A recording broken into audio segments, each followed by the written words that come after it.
the spiritual journey for me is starting from that point, from that enable you differentiate what is your intellectual mind, what is your past experiences and programming and belief systems, and your heart intelligence. Your heart start to open, your heart yearning for something else, something eternal, something you might call home, something you might call God, something you might call something else.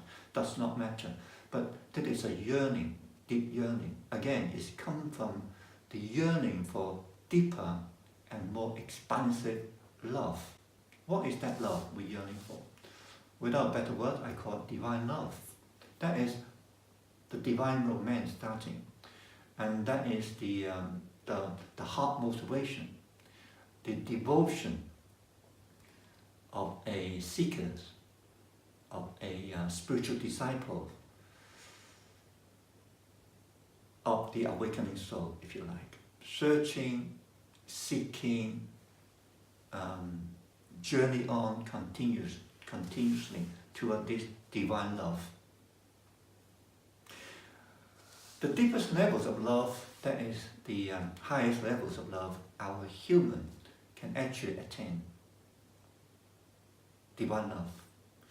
And it may take that soul, that core being of you, some time, some doing, some working, some training, some transformation, a lot of letting go, a lot of skillful means applied, possibly including some meditation, contemplation, studying, and one pointed focus to pursuing this connection towards the divine love. And what is that like? That's this divine love. Human words is very difficult to describe. Much better you direct experience it. And then when you direct experience that divine love, it has to come through your heart.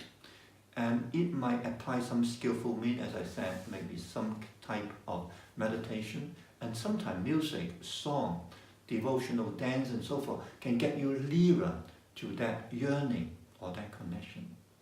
What is it like? There is no way to describe what is it, that divine love, but we can try. You feel you are part of that wholesome existence. If you like, a Julian, a yoga means Julian, that oneness, that totality, you are it, you are part of it. Tremendous amount of freedom,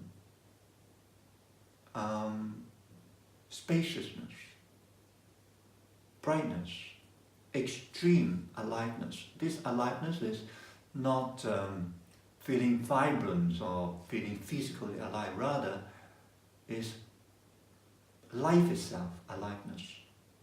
Literally, you're part of it.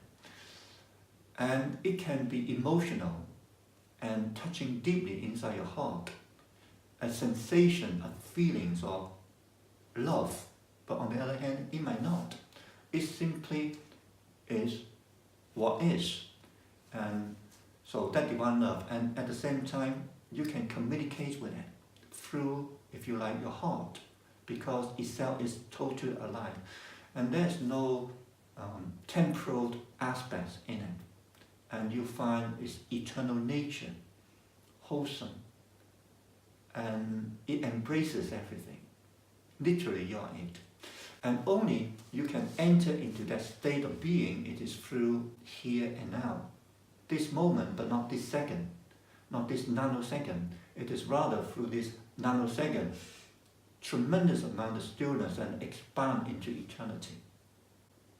So nothing more I can say it, because everything I say is simply, it is a compromise, a representation. It's not a real thing until you directly experience it. And so, of course, how can we get there? Yesterday, I inspired to put some steps down, and able to help our intellectual mind to see how actually we can get there, to experience the levels of true love. Here are the 7 steps, okay? I just put it down yesterday. First, I think we have to be ready. And that's readiness, I call it the burning desire from your heart. You want it so much, even better, above anything else. I mean, to reaching this level, you definitely on your spiritual journey, the internal quest of asking this eternal journey, who am I? Possibly you read about this, okay? You are the beautiful children or child of God or son of God, depends on which school. Or if you follow A Course in Miracles, it describes you are the son of God. Literally, you are that love. But unable to return to that love, that divine love, you need the burning desire. You might be ready, you might not. But who does not want love, even down on earth? I would say it is very much a process from the unconditional human love into touch you deeply into the soul love, and then that soul awake and yearning for the ultimate divine love. You still need that burning desire and keep that fire going. And so it is not really one step after the others, rather it is a circular. You need a quiet mind, a stilling quiet mind. A quiet mind is a powerful mind. And of course, you need this self-awareness. This quiet mind, it is based on your self-awareness. The self-awareness is very much like, for me, it is very much like a star, sun just shining brightly. And that means you have the capacity to notice not only the mind, but then you have the capacity of training yourself to quiet this mind. We all have the intellectual mind or lower mind. The mind has to be quiet, enable you get in touch with love, whether it's a human love, soul love, or yearning to the divine love. The stillness is the key, and the yearning from the heart is important because it gives you energy. Awakening, consciousness, that is I call awareness, enable you quiet your mind. That's very important. And number 3. Now, let's say you can quiet the mind, but you find your consciousness still cannot expand. You cannot go deep enough, and then I give you 2 aspects, and you go deep into your heart. Possibly you already experienced it. One is through enable get in touch the depth of your core being or your soul or your heart through pain, emotional pain. Sometimes when you hit the rock bottom, it's so painful, you're touching something so deeply inside. And able you notice, okay, my goodness, I'm not my intellectual mind. All this pain deep inside because I'm missing something so precious, I'm yearning for my whole entire life. Of course, ultimately it comes from the separation from your source.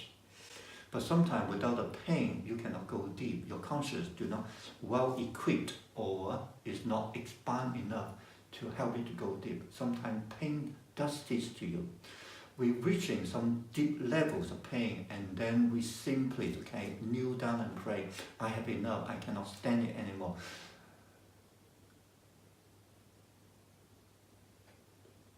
Suddenly peace appears. And out of that quietness, that spaciousness, that openness, and you find your love, your soul. Another aspect enables you have this level of awareness, or that means conscious awareness. You may need some genuine spiritual practice, enable you raise a vibration. The raise of vibration is very much like the sun rising, just like the sun rising, and suddenly it lit up the sky. Very much like your awareness, normal human awareness is quite dim, if you like. Kind of we are in shadow, we get used to it. Everything okay, but definitely we are not in love and not feeling brightness. But raise the vibration in a way of lifting your consciousness or awareness up into this in the state is suddenly lit up, inside out. Everything becomes so clear. You just want love. You just want to be whole. You just want to be going back home. You want to transcend your own limitation. But you have this kind of internal light switch on. The third step, raise the vibration. Sometimes it does need a lot of pain and enable you to go deep to know your true self. I mean, the soul self is still individual and not liberated yet. But you notice, okay, you are not this personality, this temporal body, mind person.